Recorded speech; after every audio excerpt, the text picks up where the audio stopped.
আসসালামু আলাইকুম। আজকে আমি আপনাদেরকে দেখাবো বাজার থেকে কিনে আনা অনেক জিনিস থেকে অনেক কিছু হয়। যেমন দেখুন, কাঁচা মরিচ আমরা বাজার থেকে কিনে আনি, তার ভিতরে অনেক মরিচ আছে পাকা থাকে এবং সেগুলো বাসায় এনে যখন আমরা রান্নার কাজে ব্যবহার করি, তার থেকে বীজ বের করে এরকম বাড়ির উঠানে অর্থাৎ ঘরের সামনেও আপনারা ছোট একটা নেট দিয়ে ঘিরে বীজ ফেলতে পারেন। আর তা থেকে দেখুন অনেকগুলো চারা হয়েছে অলরেডি, চারাতে আছে কাঁচা মরিচও চলে আসছে। আর এই মরিচ গাছ সবসময় যে কোনো জায়গায়ও হতে পারে, প্রচুর পরিমাণে মরিচও হয়। আবার দেখুন অনেক ফুল হয়েছে, গাছে মরিচ অলরেডি ধরা শুরু হয়ে গেছে। আবার দেখুন বাজার থেকে যে নেওয়া ফল আছে, আবার ডেমো ফল, তার বীজও ফেলা হয়েছে। দেখেন বীজগুলো থেকেও কত সুন্দরভাবে চারা গজাইছে।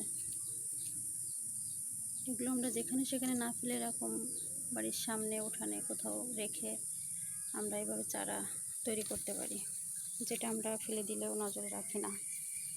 আবার দেখুন বাজার থেকে কিনে আনা বিলাতি খেজুর গাছ, যা আমরা আরব দেশে পেয়ে থাকি। আর সেই খেজুর বাজারে অনেক খেজুর আছে যেটা কিনে নিয়ে আসা হয় শুকনো কাঁচা খেজুর। আর সেটা খেয়ে আমরা যেখানে সেখানে বিচি না ফেলে এরকম বাসার সামনে কোথাও বা কোনো টবে আমরা ফেলতে পারি, তা থেকে চারা গজায়। দেখুন কত সুন্দর একটা বিলাতি খেজুর হয়েছে, আরব দেশের খেজুর গাছ। কত সুন্দর একটা খেজুর গাছ জন্মাইছে দেখুন।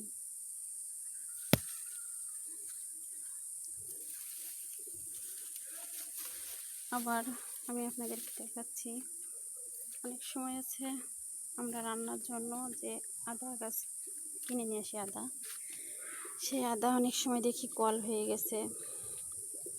সেটা আমরা নষ্ট না করে তার থেকে একটু কেটে আমরা এভাবে মাটিতে অথবা টবে কোথাও বীজ দিতে পারি। আর তা থেকে দেখুন কত সুন্দর একটা আদা গাছ হয়েছে। এভাবে আমরা যদি বাড়িতে অল্প অল্প করে চাষের জন্য চেষ্টা করি, তাহলে আমরা অবশ্যই শিখতে পারবো। যারা আমরা মহিলারা আছি, তারা এগুলো আমরা নষ্ট না করে এগুলো আমরা চেষ্টা করতে পারি। দেখুন এখানে আছে একটা সিমের গাছ, আদা, মরিচ, একটা বিলাতি খেজুর গাছ, আবার আছে